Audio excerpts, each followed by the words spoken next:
TMP news channel के studio से रुख करते हैं जिला रावलपिंडी का। हमारे ब्यूरो चीफ मलिक शाहद रमज़ान की रिपोर्ट के मुताबिक रावलपिंडी में बॉक्सिंग ट्रायल्स, चौधरी वसीम अरशद का नया मिशन। आपको बता रहे हैं, रावलपिंडी से international professional boxer Chaudhry Waseem Arshad ने पाकिस्तान में बॉक्सिंग के फ़रोग के लिए नई कोशिशें तेज़ कर दी। बग्गा शेखाराबाद से ताल्लुक़ रखने वाले ये बॉक्सर इस वक्त रावलपिंडी में नौजवान लड़कों के ट्रायल्स करवा रहे हैं ताकि इन्हें कौमी और बैनुल-अक़वामी सतह पर चैम्पियन बनाया जा सके। International professional boxer Chaudhry Waseem Arshad ने अपनी ताज़ा वीडियो में कहा, अल्हम्दुलिल्लाह, अल्लाह पाक का शुक्र है, सेहत दी है और मैं बॉक्सिंग खेल सकता हूँ।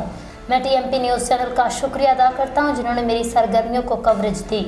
उन्होंने मज़ीद बताया कि इन 4 नौजवान बॉक्सर्स को कराची के क्लब से मुंतखब किया है।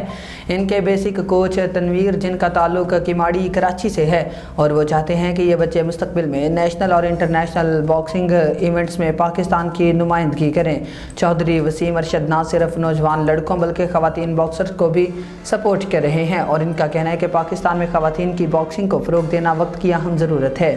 पाकिस्तान प्रोफेशनल बॉक्सिंग फेडरेशन के साथ वाबस्ता चौधरी वसीम अरशद का मिशन है, रावलपिंडी और गिरदनवाज से ऐसा टैलेंट सामने लाया जाए जो आलमी रंग में पाकिस्तान का नाम रोशन करे। उनका मानना है, जदीद इंटरनेशनल ट्रेनिंग ही वो रास्ता है जिससे पाकिस्तानी बॉक्सर्स आलमी मियार तक पहुंच सकते हैं। बिस्मिल्लाहिर्रहमानिर्रहीम। सबसे पहले तो मैं अल्लाह ताला का शुक्र अदा करता हूँ जिसने मुझे सेहत और इज़्ज़त अता फरमाई और स्पोर्ट्स के साथ मुझे इज़्ज़त दी।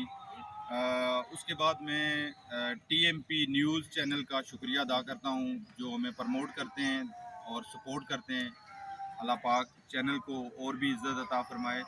ये बच्चे तैयार कर रहा हूँ, आने वाले वक्त में इंशाअल्लाह ये नेशनल और इंटरनेशनल मेडलिस्ट होंगे।